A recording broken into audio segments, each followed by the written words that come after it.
Jacob's story is an epic journey of faith, deception, and redemption that echoes through the ages in a world where cunning often triumphs over integrity.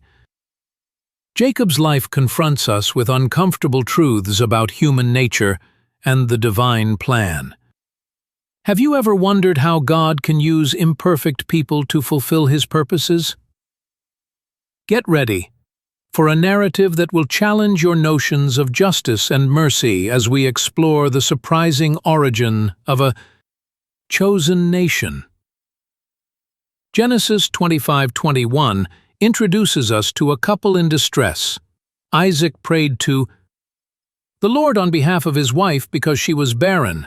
The Lord answered his prayer, and his wife Rebekah became pregnant. In ancient times, barrenness was seen as a curse, and Rebekah carried that burden for 20 years. Imagine the despair that must have consumed the hearts of this couple, hitched to the promise made to Abraham, yet unable to conceive a child. God's answer to Isaac's prayer didn't come without complications. Genesis 25:22. 23 reveals the babies jostled each other within her, and she said, "Why is this happening to me?" So she went to inquire of the Lord. The Lord said to her, "2 nations are in your womb, and 2 peoples from within you will be separated. 1 people will be stronger than the other, and the older will serve the younger." Rebekah's pregnancy was a foreshadowing of the conflict that would mark not only the lives of her sons, but entire nations. The divine prophecy overturned the natural order of things.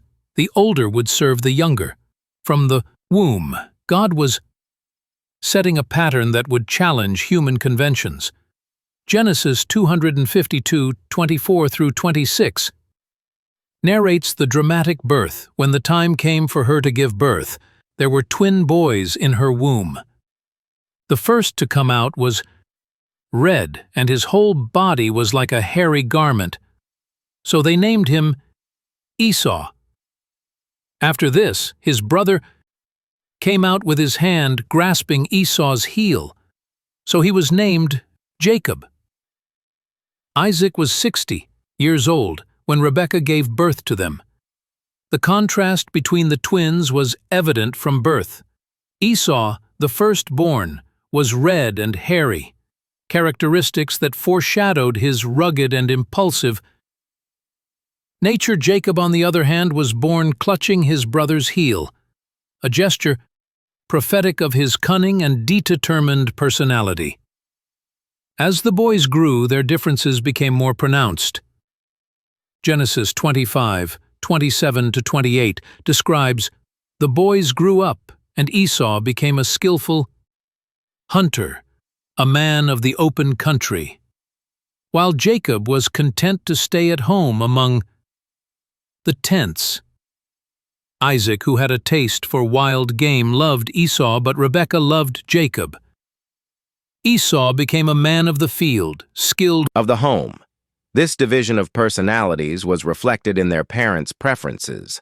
Isaac favored Esau, while Rebekah preferred Jacob. Parental favoritism sowed the seeds of discord that would later flourish, offering a timeless lesson about the dangers of treating children unequally. The turning point in the brothers' youth came with a seemingly trivial incident that had profound consequences. Genesis 25:29-34 recounts, once when Jacob was cooking some stew, Esau came in from the open country famished. He said to Jacob, "Quick, let me have some of that red stew. I'm famished." That is why he was also called Edom. Jacob replied, "First, sell me your birthright. Look, I am about to die." Esau said, "What good is the birthright to me?" But Jacob said, "Swear to me first." So he swore an oath to him, selling his birthright to Jacob. Then Jacob gave Esau some bread and lentil stew. He ate and drank, and then got up and left. So Esau despised his birthright.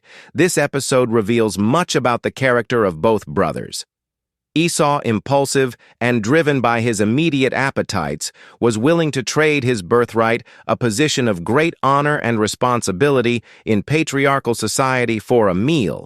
His exaggerated claim of being about to die shows his tendency toward hyperbole and instant gratification. Jacob, on the other hand, displayed calculated shrewdness. He saw an opportunity and seized it, manipulating his brother's weakness for his own gain. While his actions may seem questionable by modern standards, they reveal a sharp understanding of the value of the birthright and a willingness to do whatever it took to obtain it. The exchange of the birthright for a meal became a powerful symbol of Esau's recklessness and Jacob's opportunistic nature. The biblical text does not offer explicit moral judgment on Jacob's actions at this moment, but the subsequent narrative will show how this decision shaped the destinies of both brothers and their descendants. The implications of this act were profound. The birthright was not merely a matter of material inheritance, it carried spiritual blessings and the responsibility to lead the family by despising his birthright.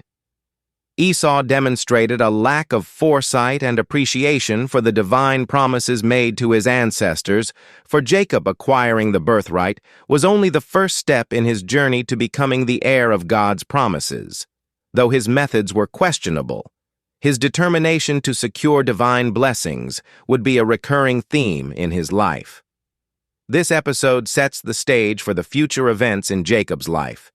His cunning and determination would lead him to great heights, but also place him in situations of conflict and danger. Jacob's story reminds us that God can use even our flaws and imperfections to fulfill his greater purposes. Genesis 27-14 takes us to a crucial moment in Isaac's life. When Isaac was old and almost blind, he called for his older son Esau and said, "My son." "Yes, father," he answered. Isaac said, "I am old and do not know the day of my death. Now take your weapons, your bow and your quiver, and go out to the field to hunt game for me. Prepare for me the delicious food I love, and bring it to me to eat, so that I may bless you before I die." Isaac's old age and blindness created a scene of urgency and vulnerability, aware of his mortality. He wanted to fulfill his paternal duty to bless his firstborn before leaving this world. The blessing was not merely a formality. It was a prophetic and powerful act that would determine the destiny of the blessed and his descendants. Isaac's plan to bless Esau reveals his continued preference for the older son, despite the sale of the birthright years earlier. Perhaps Isaac was unaware of the agreement between the brothers or considered it invalid. Regardless, his intention to bless Esau triggered a series of events that would forever change the course of the family's history. Genesis 275-10 introduces Rebekah's strategy to favor Jacob.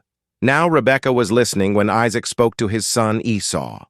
So when Esau went to the field to hunt for game, Rebekah said to her son, "Jacob, I heard your father say to your brother Esau, 'Bring me game and prepare me the delicious food to eat, so that I may bless you in the presence of the Lord before I die.' Now, my son, listen to me as I command you. Go to the flock and bring me 2 choice young goats, so that I can prepare some delicious food for your father, the kind he loves. Then take it to your father to eat, so he may bless you before he dies." Rebekah's plan was bold and risky. She not only interfered with her husband's will, but also placed her favorite son in a dangerous position. Her actions reflect a complex mix of motives: the desire to see God's prophecy fulfilled, that the older will serve the younger, her preference for Jacob, and possibly her belief that Jacob was more suited to lead the family. The preparation of the stew was just the first step. Genesis 27:11-17 details Jacob's elaborate disguise. But Jacob said to Rebekah, his mother, "But my brother Esau is a hairy man, and I am a smooth man. What if my father touches me? I would appear to be tricking him and bring down a curse on myself rather than a blessing." His mother said to him, "My son, let the curse fall on me. Just do what I say, go and get them for me." So he went and got them, and brought them to his mother, and she prepared the delicious food. the kind his father loved. Then Rebekah took the best clothes of Esau, her older son, which she had at home, and put them on her younger son, Jacob. She also covered his hands and the smooth part of his neck with the goatskins. Then she handed to her son, Jacob, the delicious food and the bread she had made. This passage reveals Jacob's initial hesitation, not from moral principles, but from fear of being caught. Rebekah's response, taking responsibility for any curse, demonstrates her determination to see her plan, realize the elaborate disguise using Esau's clothes and goat skins shows how far they were willing to go to deceive Isaac. Jacob's encounter with Isaac is narrated in Genesis 27, 1:18-29. With palpable tension, Jacob went to his father and said, "My father." "Yes, who are you?" "My son," Isaac asked. Jacob said to his father, "I am Esau, your firstborn. I have done as you told me. Please sit up and eat some of my game so that you may bless me." Isaac asked his son, "How did you find it so quickly?" "My son, the Lord your God gave me success," he replied. Then Isaac said to Jacob, "Come near so I can touch you, my son. To know whether you really are my son Esau or not, the scene is filled with suspense. Jacob repeatedly lies, even invoking God's name to lend credibility to his story. Isaac, suspicious, insists on touching his son. Genesis 27:22-23 continues. Jacob went close to his father Isaac, who touched him, and said, "The voice is the voice of Jacob, but the hands are the hands of Esau." He did not recognize him, for his hands were hairy like those of his brother Esau. So he blessed him. The test of touch reveals Isaac's internal conflict. His senses are at odds. Touch says it's Esau, but the voice is Jacob's, yet trusting his sense of touch more than his hearing. Isaac proceeds with the blessing. The blessing given to Jacob, recorded in Genesis 27:27-29, is powerful and comprehensive. He smelled the smell of his clothes and blessed him, saying, "Ah, the smell of my son is like the smell of a field that the Lord has blessed. May God give you of heaven's dew and of earth's richness, an abundance of grain and new wine. May nations serve you and peoples bow down to you. Be Lord over your brothers, and may the sons of your mother bow down to you. Cursed be those who curse you, and blessed be those who bless you." This blessing, rich in imagery and promises in compass, is material. Prosperity, political dominion, and a special spiritual status. Ironically, the blessing includes dominion over his brothers, echoing the prophecy given before the twins were born. Esau's return and the discovery of the deception are narrated with dramatic intensity in Genesis 27:33-35. After Isaac finished blessing him and Jacob had scarcely left his father's presence, his brother Esau came in from hunting. He too prepared some delicious food and brought it to his father. Then he said to him, "My father, sit up and eat some of my game, so that you may bless me." His father Isaac asked him, "Who are you?" "I am Esau, your firstborn," he answered.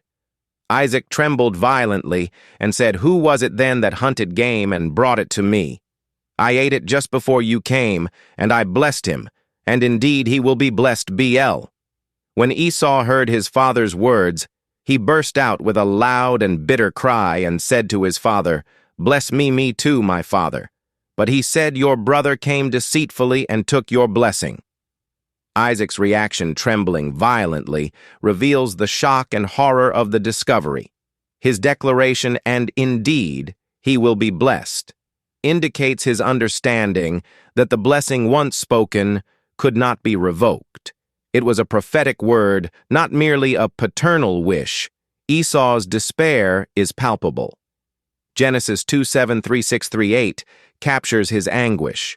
Esau said, "Isn't he rightly named Jacob? This is the second time he has taken advantage of me.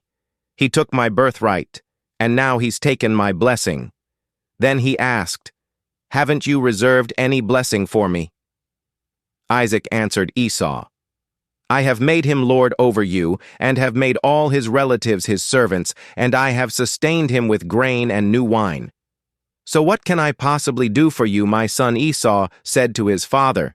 "Do you have only one blessing? My father bless me too." My father. Then Esau wept aloud.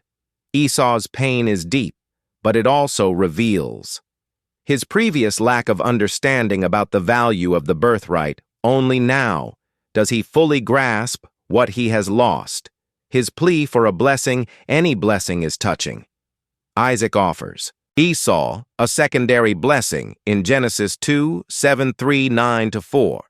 His father Isaac answered him, "Your dwelling will be away from the earth's richness, away from the dew of heaven above. You will live by the sword, and you will serve your brother. But when you grow restless, you will throw his yoke from off your neck."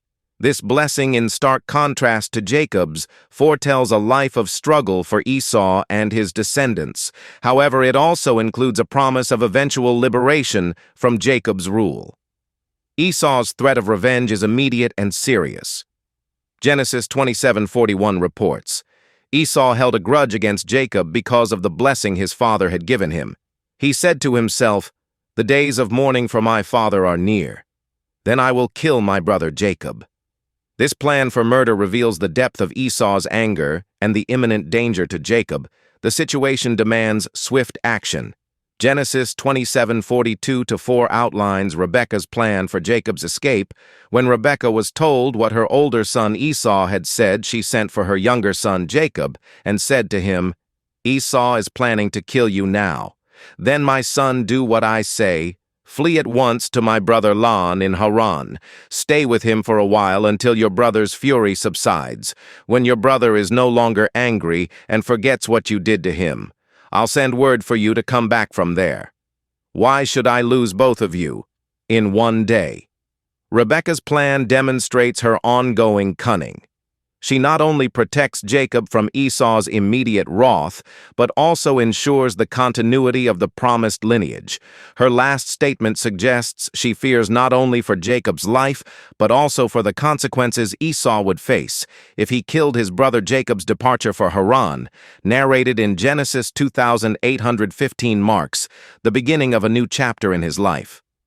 Isaac called for Jacob and blessed him. Then he commanded him, "Do not marry a Canaanite woman. Go at once to Padan Aram, to the house of your mother's father, Bethuel. Take a wife for yourself there, from among the daughters of Laban, your mother's brother. May God Almighty bless you and make you fruitful and increase your numbers until you become a community of peoples. May he give you and your descendants the blessing given to Abraham, so that you may take possession of the land where you now reside as a foreigner. The land God gave to Abraham." Then Isaac sent Jacob on his way, and he went to Padan Aram, to Laban son of Bethuel, the Aramean, the brother of Rebekah, who was the mother of Jacob and Esau. This passage reveals that Isaac, despite the deception, accepts God's will and blesses Jacob again, this time knowingly. He also gives specific instructions about marriage, emphasizing the importance of maintaining the purity of the family line. Thus Jacob departs, leaving behind a divine Ed family and an enraged brother. His journey to Haran is not just a physical escape, but the beginning of a spiritual transformation. The events that follow will shape his character and prepare him to become Israel, the father of the TW tribes. The story of Jacob's deception and flight is a powerful reminder of how human actions, even those motivated by ambition or fear, can be used by God to fulfill his greater purposes. It also illustrates the lasting consequences of our choices and the complexity of family relationships. Genesis 2:8-10-11 marks the beginning of Jacob's journey toward Haran. Jacob left Bosba and set out for Haran. When he reached a certain place, he stopped for the night, because the sun had set. Taking one of the stones there, he put it under his head and then lay down to sleep. Imagine Jacob alone, for the first time in his life, fleeing from home, sleeping out in the open with only a stone for a pillow. It is at this moment of vulnerability that God chooses to reveal himself to Jacob in an extraordinary way. Genesis 2:8-12-15 describes Jacob's famous dream. He had a dream in which he saw a stairway resting on the earth with its top reaching to heaven, and the angels of God were ascending, and descending on it there above it stood the Lord. And he said, I am the Lord, the God of your father Abraham, and the God of Isaac. I will give you and your descendants the land on which you are lying. Your descendants will be like the dust of the earth, and you will spread out to the west, and to the east, to the north, and to the south. All peoples on earth will be blessed through you and your offspring. I am with you and will watch over you wherever you go, and I will bring you back to this land. I will not leave you until I have done what I have promised you. This vision of the stairway to heaven is a powerful revelation of the connection between heaven and earth, and of God's constant presence in Jacob's life. The divine promise reaffirms the blessings given to Abraham and Isaac, now extended directly to Jacob. Jacob's response, recorded in Genesis 2,816-22, reveals a, "Why have you deceived me?" Echoes the question that Esau must have asked him years before. Laban's response and the second agreement are described in Genesis 29:26-30. Laban replied, "It is not our custom to give the younger daughter in marriage before the older one finish this daughter's bridal week. Then we will give you the younger one in return for another 7 years of work." And Jacob did so. He finished the week with Leah, and then Laban gave him his daughter Rachel to be his wife. Laban gave his servant Bilhah to his daughter Rachel as her attendant. Jacob lay with Rachel also, and he loved Rachel more than Leah, and he worked for Laban another 7 years. Thus, Jacob finds himself married to 2 sisters, a situation that will create tension and rivalry in the years to come. Jacob's preferential love for Rachel mirrors the favoritism of his own parents, perpetuating a cycle of family conflict. Jacob's children are born amid this rivalry, as described in Genesis 29:31-35 and 31:24. Leah gives birth to Reuben, Simeon, Levi, and Judah. Rachel, unable to conceive, gives her servant Bilhah to Jacob, who bears Dan and Naphtali. Leah, seeing that she stopped having children, gives her servant Zilpah to Jacob, who bears Gad and Asher. Leah then conceives again and gives birth to Issachar and Zebulun. Finally, Rachel conceives and gives birth to Joseph. This narrative of births is filled with tension and competition between the sisters, each seeking to gain Jacob's favor through motherhood. The names given to the children often reflect their mother's emotions and hopes. The years in Haran transformed Jacob from a young bachelor into a man with a large and complex family through deceit, hard work, and family rivalries. Jacob begins to experience the consequences of his past actions. However, amid all this, we see the gradual fulfillment of God's promise to make him a great nation. Genesis 3,228 marks the beginning of Jacob's desire to return to his homeland after Rachel gave birth to Joseph. Jacob said to Laban, "Send me on my way so I can go back to my own homeland. Give me my wives and children for whom I have served you, and I will be on my way. You know how much work I have done for you." But Laban said to him, "If I have found favor in your eyes, please stay. I have learned by divination that the Lord has blessed me because of you." He added, "Name your wages, and I will pay them." This passage reveals the tension between Jacob's desire to return and Laban's desire to keep him. Recognizing the blessings Jacob has brought. Jacob's prosperity as a shepherd is described in Genesis 30:29-43. Jacob proposes an apparently unfavorable deal for himself, asking only for the speckled and spotted animals from the flock. However, through a combination of selective breeding and possibly divine intervention, Jacob manages to significantly increase his wealth. Genesis 3:1-12-3 describes the growing resentment of Laban's sons and God's command for Jacob to return. Jacob, however, heard that Laban's sons were saying, "Jacob has taken everything that belonged to our father and gained all this wealth at our father's expense." And Jacob noticed that Laban no longer treated him as before. Then the Lord said to Jacob, "Return to the land of your ancestors and to your own people, and I will be with you." The secret planning of the departure is narrated in Genesis 31, 4-13, where Jacob explains the situation to Rachel and Leah, revealing a dream in which God instructed him to leave Jacob's wives, support his decision, acknowledging their father's unjust treatment. Genesis 31-117-21 describes the escape during the sheep shearing. Then Jacob put his children and his wives on camels, and he drove all his livest stock ahead of him, along with all the goods he had accumulated in Paddan-aram, to go back to his father Isaac in the land of Canaan when Laban had gone to shear his sheep. Rachel stole her father's household gods. Moreover, Jacob deceived Laban the Aramean by not telling him he was fleeing. He fled with all he had crossed the Euphrates River and headed for the hill country of Gilead. Rachel's theft of the household gods adds complexity to the situation, possibly indicating her reluctance to sever ties with her family completely. The pursuit of Laban is narrated in Genesis 3, 1-2. On the third day, Laban was told that Jacob had fled, taking his relatives with him. Laban pursued Jacob for 7 days and caught up with him in the hill country of Gilead. Then God came to Laban the Aramean in a dream at night and said to him, "Be careful not to say anything to Jacob, either good or bad." Jacob had pitched his tent in the hill country of Gilead when Laban overtook him, and Laban and his relatives camped there too. God's warning to Laban in a dream demonstrates his continued protection over Jacob, even when Jacob's actions were questionable. The confrontation on Mount Gilead is described in Genesis 31:26 and 42. Laban accuses Jacob of secretly fleeing and stealing his household gods, unaware of Rachel's theft. Jacob allows Laban to search the entire camp.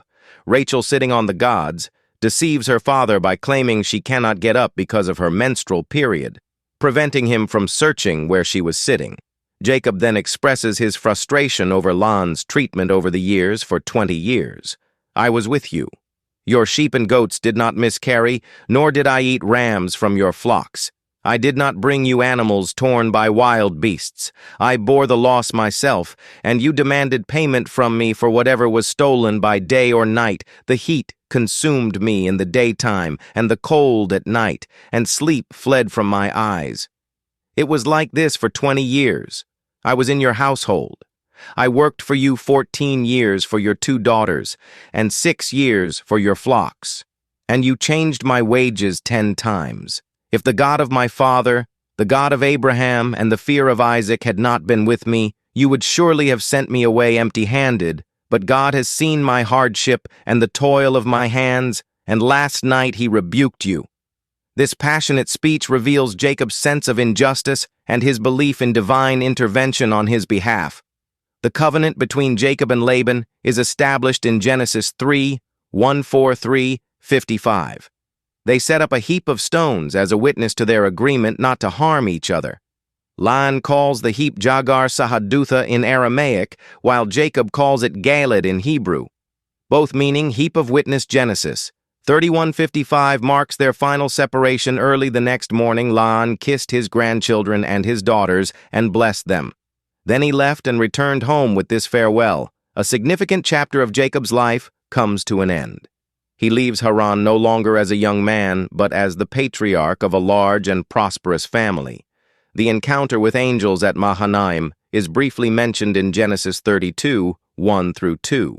Jacob also went on his way, and the angels of God met him when Jacob saw them. He said, "This is the camp of God." So he named that place Mahanaim. This encounter serves as a reminder of God's continued presence and protection, preparing Jacob for the challenge ahead. The preparation for the meeting with Esau is narrated in Genesis 32,321. Jacob sends messengers ahead to inform Esau of his arrival. When the messengers return with the news that Esau is coming to meet him with 400 men, Jacob is terrified in his fear. Jacob divides his group into 2 camps, thinking if Esau comes and attacks one camp, the other camp may escape, then he prays fervently to God. O God of my father Abraham, God of my father Isaac, Lord, you who said to me, go back to your country and your relatives, and I will make you prosper. I am unworthy of all the kindness and faithfulness you have shown your servant. I had only my staff when I crossed this Jordan, but now I have become 2 camps, save me. I pray from the hand of my brother Esau, for I am afraid he will come and attack me, and also the mothers with their children. But you have said, I will surely make you prosper, and will make your descendant like the sand of the sea, which cannot be counted. This prayer reveals Jacob's inner struggle between fear and faith, reminding God of his promises while acknowledging his own unworthiness. Jacob also prepares a substantial gift for Esau, sending it in separate groups ahead of him, hoping to appease his brother. Thus ends Jacob's preparation for the encounter he has dreaded for 20 years. The man who left his land as a fugitive now returns as a prosperous patriarch, still grappling with the consequences of his past actions and his faith in God. Genesis 32:23-2 narrates one of the most enigmatic and transformative episodes in Jacob's life, his struggle with the angel at Peniel that night. Jacob got up and took his 2 wives, his 2 female servants, and his 11 sons, and crossed the ford of the Jabbok. After he had sent them across the stream, he sent over all his possessions. So Jacob was left alone, and a man wrestled with him till daybreak. This nighttime struggle symbolizes Jacob's internal battle with his past and his future. The text continues when the man saw that he could not overpower him. He touched the socket of Jacob's hip so that his hip was wrenched as he wrestled with the man. Then the man said, "Let me go, for it is daybreak." But Jacob replied, "I will not let you go unless you bless me." The man asked him, "What is your name, Jacob?" He answered. Then the man said, "Your name will no longer be Jacob, but Israel, because you have struggled with God and with humans, and have overcome. The change of Jacob's name to Israel marks a profound transformation, and his identity no longer the supplanter. He is now one who struggles with God. Jacob emerges from this experience blessed, yet also wounded, limping due to the blow to his thigh.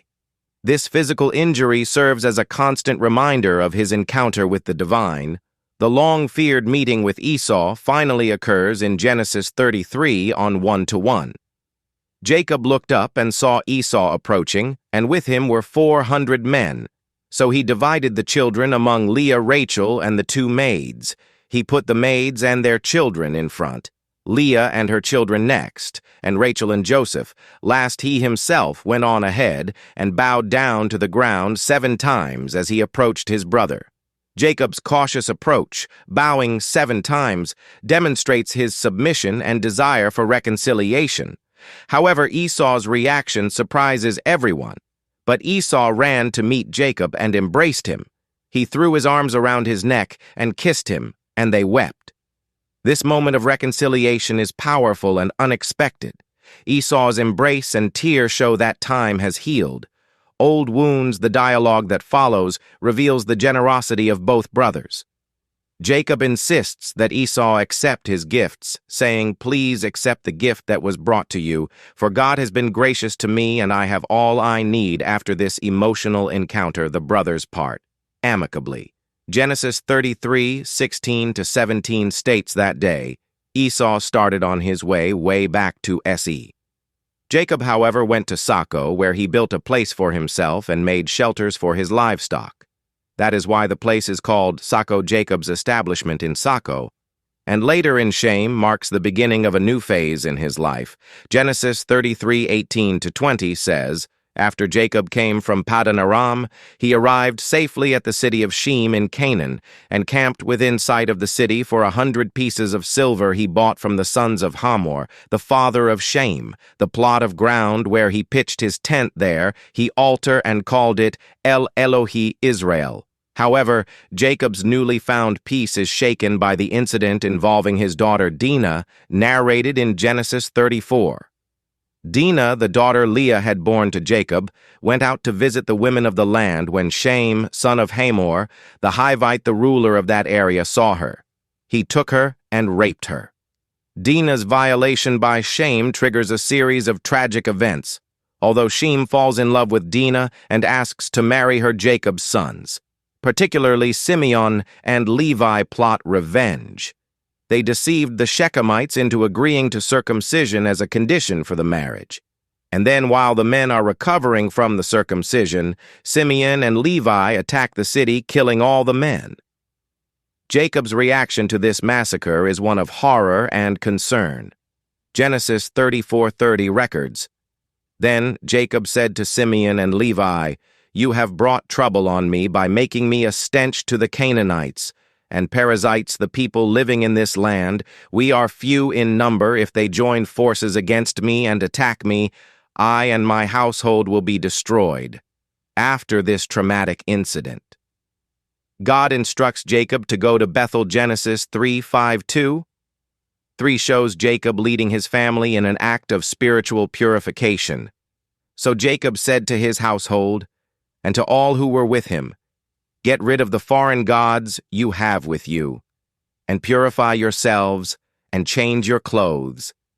Then come, let us go up to Bethel, where I will build an altar to God who answered me in my day of distress and who has been with me wherever I have gone.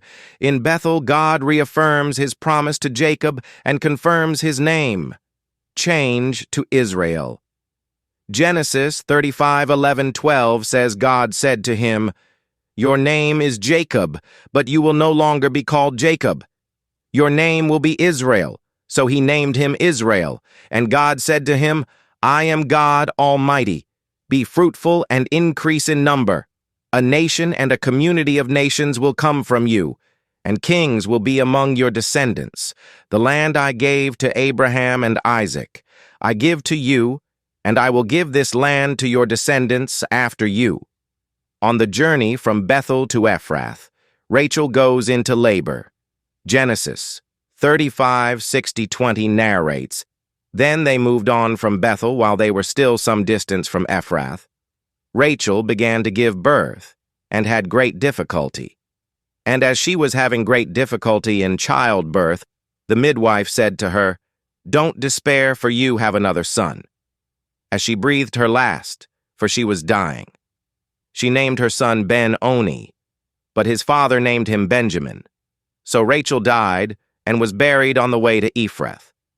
That is Bethlehem. Rachel's death during Benjamin's birth is a devastating blow to Jacob, marking the end of a significant chapter in his life. The chapter concludes with a final trial for Jacob, the incident involving Reuben and Bha, briefly mentioned in Genesis. The incident involving Reuben and Bha, briefly mentioned in Genesis 35:22, while Israel was living in that region. Reuben went in and slept with his father's concubine Bilhah, and Israel heard of it. This act by Reuben the firstborn will have lasting consequences affecting his position in the family and his future inheritance. Thus, this period in Jacob's life is marked by reconciliation and spiritual renewal, but also by personal and familial tragedies that continue to shape his character and the future of his lineage. Genesis 35:27 marks Jacob's return to his father's house. Jacob came home to his father Isaac in Mamre near Kirath Arbor, that is Hebron, where Abraham and Isaac had stayed. This return completes the cycle of Jacob's journey, bringing him back to his roots. The death and burial of Isaac are briefly narrated in Genesis 3:5-8-29. Isaac lived 180 years. Then he breathed his last and died and was gathered to his people, old and full of years, and his sons Esau and Jacob buried him. This moment of mourning briefly unites the brothers once again. The narrative then shifts to Joseph, Jacob's favorite son. Genesis 37:3-4 describes now Israel loved Joseph more than any of his other sons because he had been born to him in his old age, and he made an ornate robe for him. When his brothers saw that their father loved him more than any of them, they hated him and could not speak a kind word to him. Jacob's favoritism toward Joseph echoes. Jacob's own past as his mother's favorite son, creating similar family tensions. The special coat, often translated as coat of many colors, becomes a tangible symbol of this favoritism. Joseph's dreams, narrated in Genesis 3:7-11, intensify his brother's jealousy. Joseph dreams that his sheaves of wheat rise while his brother's sheaves bow down to him. In another dream, the sun, the moon, and 11 stars bow down to him. These prophetic dreams, although poorly received by his brothers and even by his father, foreshadow Joseph's future role as the savior of his family. The sale of Joseph by his brothers is a dramatic turning point in the story. Genesis 37:18-20 recounts their initial plan to kill him, but they saw him from a distance, and before he reached them, they plotted to kill him. Here comes that dreamer. They said to one another, "Come, now let's kill him, and throw him into one of these systems, and say that a ferocious animal devoured him. Then we'll see what comes of his dreams." Reuben's intervention, described in Genesis 37,222, saves Joseph's life. When Reuben heard this, he tried to rescue him from their hands, saying, "Let's not take his life." He said, "Don't shed any blood, throw him into this system here in the wilderness, but don't lay a hand on him." Reuben said this to rescue him from them and take him back to his father. However, Judah's suggestion to sell him prevails. Genesis 37:26-28 narrates Judah said to his brothers, "What will we gain if we kill our brother and cover up his blood? Come, let's sell him to the Ishmaelites and not lay our hands on him after all. He is our brother, our own flesh and blood."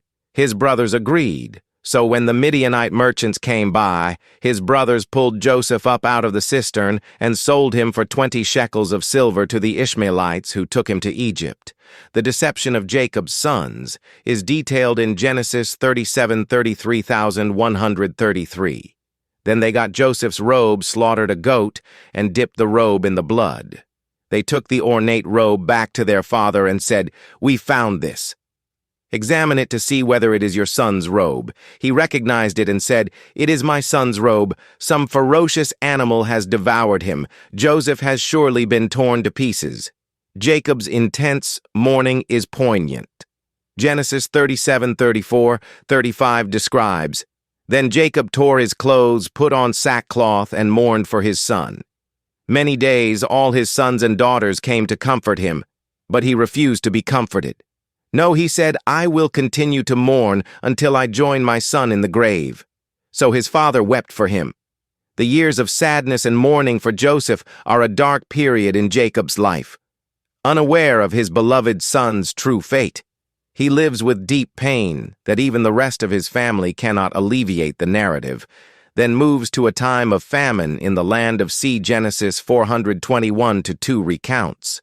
When Jacob learned that there was grain in Egypt, he said to his sons, "Why do you just keep looking at each other?" He continued, "I have heard that there is grain in Egypt. Go down there and buy some for us, so that we may live and not die." Sending his sons to Egypt to buy food sets off a chain of events that will eventually lead to the family reunion. The detention of Simeon in Egypt and the demand to bring Benjamin on the next visit create a dilemma for Jacob. Genesis 42:36 captures Jacob's anguish, their father. Jacob said to them, "You have deprived me of my children. Joseph is no more. Simeon is no more. And now you want to take Benjamin. Everything is against me." His reluctance to send Benjamin, the last son of his beloved Rachel, is understandable in light of his previous losses. The second trip to Egypt with Benjamin is narrated in Genesis 43. Judah's insistence and his personal guarantee for Benjamin's safety finally convinced Jacob to let him go. Genesis 4:3-1-1-4 shows Jacob blessing the mission. Then their father Israel said to them, "If it must be, then do this. Put some of the best products of the land in your bags and take them down to the man as a gift, a little balm and a little honey, some spices and myrrh, some pistachio nuts and almonds. Take double the amount of silver with you, for you must return the silver that was put back into the mouths of your sacks. Perhaps it was a mistake." Take your brother also and go back to the man at once, and may God Almighty grant you mercy before the man, so that he will let your other brother and Benjamin come back with you. As for me, if I am bereaved, I am bereaved." Joseph's revelation to his brothers, narrated in Genesis 45, is one of the most emotional moments in the biblical narrative. When Joseph finally reveals himself, he sends his brothers back with a message for Jacob in Genesis 4:5-9-11. "Now hurry back to my father and say to him, 'This is what your son Joseph says. God has made me Lord of all Egypt. Come down to me. Don't delay. You shall live in the region of Goan and be near me. You, your children and grandchildren, your flocks and herds, and all you have. I will provide for you there, because 5 years of famine are still to come. Otherwise, you and your household and all who belong to you will become destitute.'" The invitation for Jacob to move to Egypt is initially met with disbelief. Genesis 4. 1,526-28 scribes, they told him Joseph is still alive. In fact, he is ruler of all Egypt. Jacob was stunned. He did not believe them. But when they told him everything Joseph had said to them, and when he saw the carts Joseph had sent to carry him back, the spirit of their father, Jacob revived, and Israel said, "I'm convinced my son Joseph is still alive. I will go and see him before I die." Jacob's initial hesitation is understandable given the magnitude of the news. However, he receives divine confirmation in BBA, as narrated in Genesis 4:6-4. "And God spoke to Israel in a vision at night and said, 'Jacob, Jacob, here I am.' He replied, 'Then God said, I am God, the God of your father. Do not be afraid to go down to Egypt, for I will make you into a great nation. There, I will go down to Egypt with you, and I will surely bring you back again, and Joseph's own hand will close your eyes.'" The journey to Egypt and the emotional reunion with Joseph are described in Genesis 4:6-9-30. Joseph had his chariot made ready and went to Goan to meet his father Israel. As soon as Joseph appeared before him, he threw his arms around his father and wept for a long time. Israel said to Joseph, "Now, I am ready to die, since I have seen for myself that you are still alive." The settlement in the land of Goan marks the beginning of the final phase of Jacob's life. Genesis 4:7-10 narrates Jacob's encounter with Pharaoh. "Then Joseph brought his father Jacob in and presented him before Pharaoh after Jacob blessed Pharaoh. Pharaoh asked him, 'How old are you?' And Jacob said to Pharaoh, 'The years of my pilgrimage are 130.